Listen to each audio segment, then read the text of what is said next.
दोस्तों जय माता दी। स्वागत है हमारे चैनल पर। आइए सुनते हैं मुंशी प्रेमचंद की कहानी गरीब की हाय का 5वां अंतिम भाग। रात बीत गई, दिन चढ़ता आता था, पर गांव का कोई आदमी नागिन की लाश उठाने को आता न दिखाई दिया।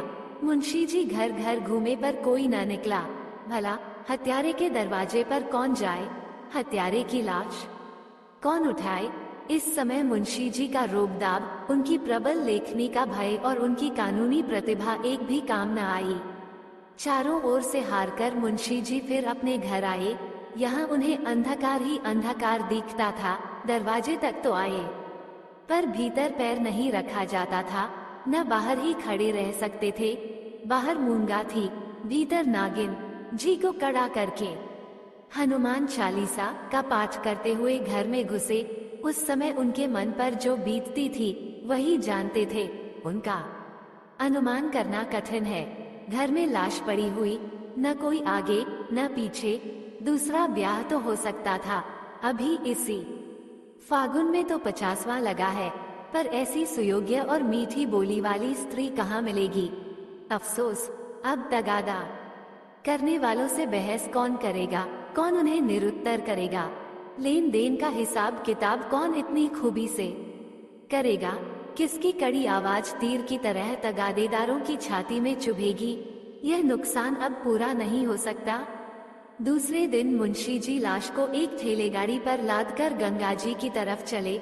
शव के साथ जाने वालों की संख्या कुछ भी न थी। एक स्वयं मुंशी जी, दूसरे उनके पुत्र रत्न राम गुलाम जी।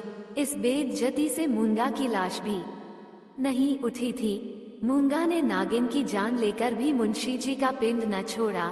उनके मन में हर घड़ी मूंगा की मूर्ति विराजमान रहती थी। कहीं रहते उनका ध्यान इसी ओर रहा करता था।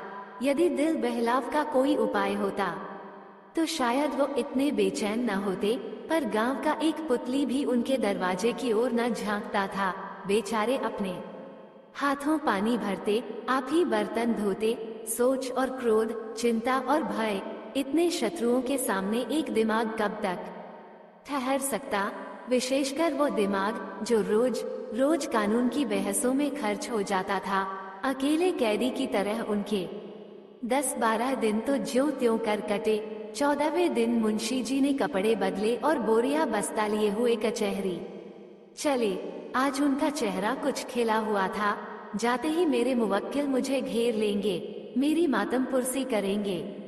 मैं आंसुओं की 2-4 बूंदें गिरा दूंगा, फिर बैनामों, रेहनामों और सुलहनामों की भरमार हो जाएगी। मुट्ठी गर्म होगी। शाम को जरा नशे पानी का रंग जम जाएगा, जिसके छूट जाने से जी और भी उचाट हो रहा था। इन्हीं विचारों में मग्न मुंशी जी कचहरी पहुँचे, पर वहाँ रेहनामों की भरमार और बैनामों की बाढ़ और मुवक्किलों की चहल पहल के बदले निराशा की रेतीली भूमि नजर आई। बस्ता खोले घंटों बैठे रहे, पर कोई नजदीक भी न आया। किसी ने इतना भी न पूछा कि आप कैसे हैं। नए मुवक्किल तो खैर, बड़े बड़े पुराने मुवक्किल जिनका मुंशी जी से कई पीढ़ियों से सरोकार था, आज उनसे मुंह छिपाने लगे। वो नालायक और अनाड़ी रमजान, जिसकी मुंशी जी हंसी उड़ाते थे और जिसे शुद्ध लिखना भी न आता था, गोपियों में कन्हैया बना हुआ था। वाह रे भाग्य। मुवक्किल यूं मुंह फेरे चले जाते हैं, मानो कभी की जान पहचान ही नहीं।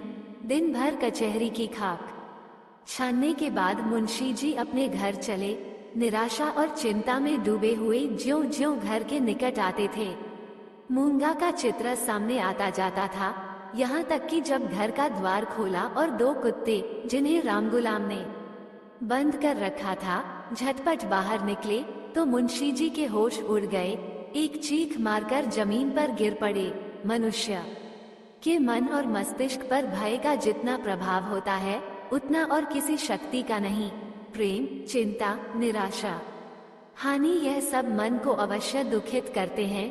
ये हवा के हल्के झोंके हैं और भय प्रचंड आंधी है मुंशी जी पर। दोस्तों वीडियो अच्छी लगी तो लाइक, कमेंट, सब्सक्राइब जरूर कर ले। वीडियो देखने के लिए धन्यवाद।